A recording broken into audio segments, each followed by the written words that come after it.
आकाशवाणी रांची से प्रस्तुत है प्रादेशिक समाचार।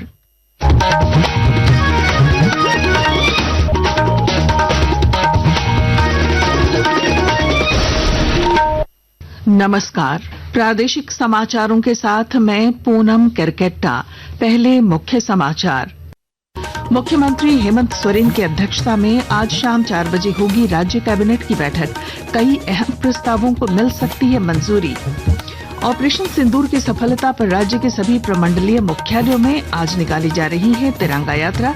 भारतीय सैनिकों के प्रति जताया जा रहा है आभार। राज्यपाल संतोष कुमार गंगवार ने पूर्वी सिंहभूम के चाकुलिया में शहीद स्वतंत्रता सेनानी चाणकू महतो की प्रतिमा का किया अनावरण।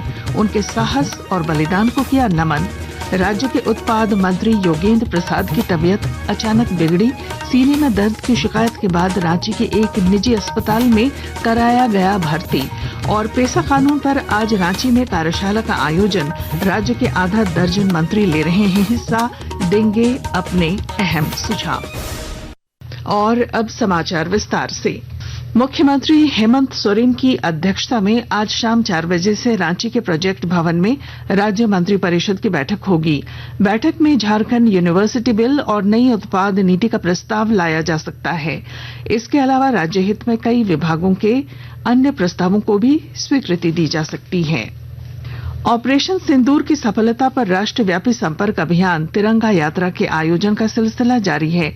राज्य में आज सभी प्रमंडलों में तिरंगा यात्रा निकाली जा रही है। इस कड़ी में आज पलामू प्रमंडलीय मुख्यालय मेदिनीनगर में तिरंगा यात्रा निकालकर भारतीय सेना के शौर्य और पराक्रम के प्रति सम्मान व्यक्त किया गया।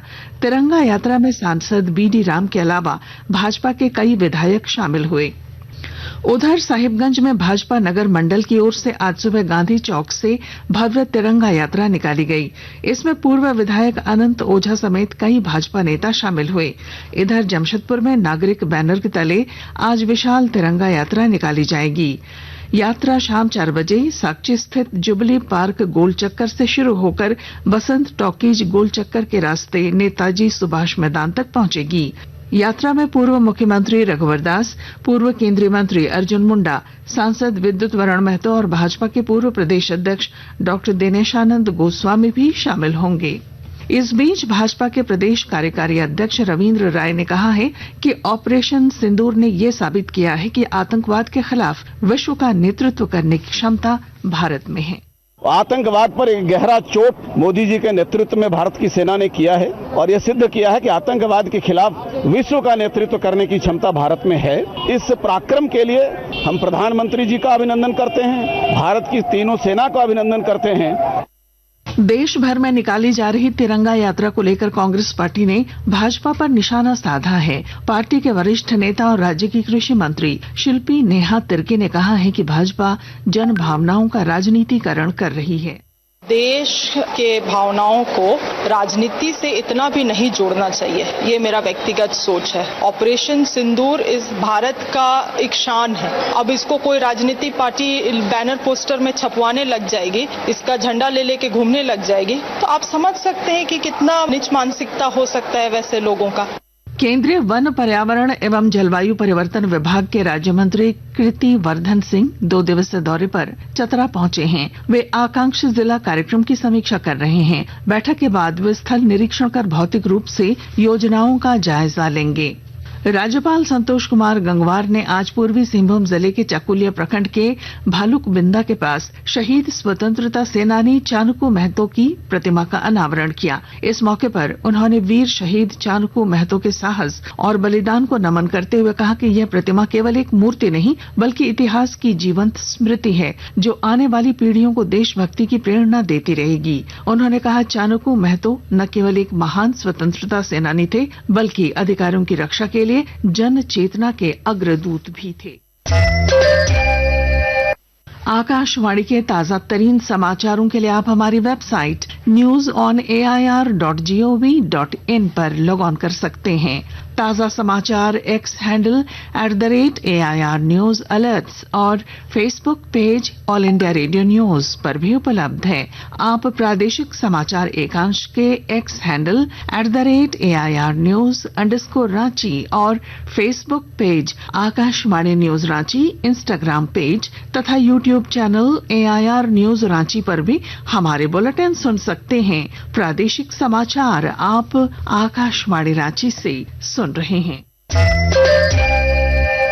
राज्य के उत्पाद मंत्री योगेंद्र प्रसाद की तबीयत आज अचानक बिगड़ गई। सीने में तेज दर्द की शिकायत के बाद उन्हें आनन फानन में रांची के धुर्वा स्थित एक निजी अस्पताल ले जाया गया। उनके साथ स्वास्थ्य मंत्री डॉक्टर इरफान अंसारी भी अस्पताल पहुंचे और चिकित्सकों को आवश्यक निर्देश दिए। बोकारो जिले में चारा बाजार में जाम एक आम समस्या बन गई है। इससे सभी वर्ग के लोग परेशान हैं। विस्तृत जानकारी दे रहे हैं हमारे संवाददाता। बोकारो जिले के चास बाजार में लोग जाम से त्रस्त हैं। जाम से वाहन चालकों को तो परेशानी हो ही रही है, साथ ही साथ व्यवसायियों के व्यवसाय पर भी प्रतिकूल असर पड़ रहा है। सड़क का अतिक्रमण और यातायात व्यवस्था लचर रहने के कारण यहां जाम लगी रहती है। व्यवसायियों की मांग पर पुलिस अधीक्षक मनोज स्वर्गियारी ने चास बाजार का निरीक्षण किया। निरीक्षण के बाद एसपी ने कहा सड़क को अतिक्रमण मुक्त कराया जाएगा। साथ ही साथ चास नगर निगम के माध्यम से बाजार में पार्किंग की व्यवस्था कराई जाएगी। मनोज कुमार, आकाशवाणी समाचार, बोकारो। पेसा कानून पर आज रांची में एक महत्वपूर्ण कार्यशाला का आयोजन किया जा रहा है। कार्यशाला में पंचायती राज मंत्री दीपिका पांडेय, वित्त मंत्री राधाकृष्ण किशोर, कृषि मंत्री नेहा तिर्की, शिक्षा मंत्री रामदास सोरेन और राजस्व निबंधन तथा भूमि सुधार मंत्री सुदिव्य कुमार समेत राज्य के करीब आधा दर्जन मंत्री शामिल हैं। देखो अपना देश और एक भारत श्रेष्ठ भारत अभियान के तहत रेल मंत्रालय और IRCTC की ओर से झारखंड से भारत गौरव पर्यटन ट्रेन चलाई जाएगी। 31 मई को यह ट्रेन धनबाद से खुलेगी और कोडरमा के रास्ते बिहार और उत्तर प्रदेश समेत कई दूसरे राज्यों का भ्रमण करते हुए 7 ज्योतिर्लिंगों का दर्शन पर्यटकों को कराएगी। IRCTC के उप महाप्रबंधक S जेराल्ड सोरेंग ने बताया कि 13 दिनों की इस यात्रा के लिए आकर्षक टूर पैकेज तैयार किया गया है, जिसमें रेल मंत्रालय की ओर से 30% की सब्सिडी दी जा रही है। इसी के लिए 39,990 रुपया। सारी सुविधाएं जो भी तीर्थ यात्री होंगे उसका, जैसे कि सड़क मार्ग के द्वारा आपको एक स्थान से दूसरा स्थान ले सकता है। फिर ये कुल मिलाकर के ये अच्छा आयोजन किया जा रहा है, जिससे कि लोगों को अवगत कराया जा रहा है, उसका आपका दर्शन कराया जा रहा है। भारतीय शेयर बाजारों में आज तेज गिरावट देखी गई। सेंसेक्स शुरुआती कारोबार में 568 अंक लुढ़ककर 80,762 के स्तर पर पहुंच गया। निफ्टी 172 अंक टूटकर 24,500 के नीचे पहुंची। सराफा बाजार में आज रांची में 22 कैरेट सोने का भाव 86,800 रुपए प्रति 10 ग्राम और चांदी की कीमत 1,03,000 रुपए प्रति किलो है। मौसम। रांची समेत राज्य के कई हिस्सों में आज शाम से मौसम बदल सकता है। मौसम विभाग ने कहा कि कुछ हिस्सों में हल्की बारिश हो सकती है और 18 मई तक अधिकतर जिलों में बारिश का पूर्वानुमान है। हजारीबाग में आयोजित शतरंज की 5 दिवसीय राष्ट्रीय प्रतियोगिता का आज समापन होगा। प्रतियोगिता में झारखंड के अलावा 13 राज्यों के 600 से ज्यादा प्रतिभागी हिस्सा ले रहे हैं। आयोजकों का कहना है कि राष्ट्रीय स्तर की प्रतियोगिता का आयोजन हजारीबाग जैसे छोटे शहर में होना काफी महत्वपूर्ण है। सबसे खुशी की बात है कि हजारीबाग शतरंज संघ के सहयोग से इतनी बड़ी टूर्नामेंट हम करवा पा रहे हैं। हजारीबाग में टूर्नामेंट कराने का बस एक ही उद्देश्य हमारा है कि जो बच्चे अंडमान निकोबार में, दिल्ली में और पंजाब में जाके नहीं खेल पाते हैं खर्च के बगैर, उसको हम लेवल यहाँ IM और GM के साथ खेलने का मौका हम हजारीबाग में दे रहे हैं। और अब अंत में मुख्य समाचार। मुख्यमंत्री हेमंत सोरेन की अध्यक्षता में आज शाम 4 बजे होगी राज्य कैबिनेट की बैठक। कई अहम प्रस्तावों को मिल सकती है मंजूरी। ऑपरेशन सिंदूर की सफलता पर राज्य के सभी प्रमंडलीय मुख्यालयों में आज निकाली जा रही है तिरंगा यात्रा। भारतीय सैनिकों के प्रति जताया जा रहा है आभार। राज्यपाल संतोष कुमार गंगवार ने पूर्वी सिंहभूम के चाकुलिया में शहीद स्वतंत्रता सेनानी चाणक्य महतो की प्रतिमा का किया अनावरण। उनके साहस और बलिदान को किया नमन। राज्य के उत्पाद मंत्री योगेंद्र प्रसाद की तबीयत अचानक बिगड़ी। सीने में दर्द की शिकायत के बाद रांची के एक निजी अस्पताल में कराया गया भर्ती। और पेशा कानून पर आज रांची में कार्यशाला का आयोजन, राज्य के आधा दर्जन मंत्री ले रहे हैं हिस्सा, देंगे अपने अहम सुझाव। और इसके साथ ही आकाशवाणी रांची से प्रादेशिक समाचार का ये बुलेटिन समाप्त हुआ। अगला प्रादेशिक समाचार बुलेटिन दोपहर 2:55 पर प्रसारित किया जाएगा। नमस्कार।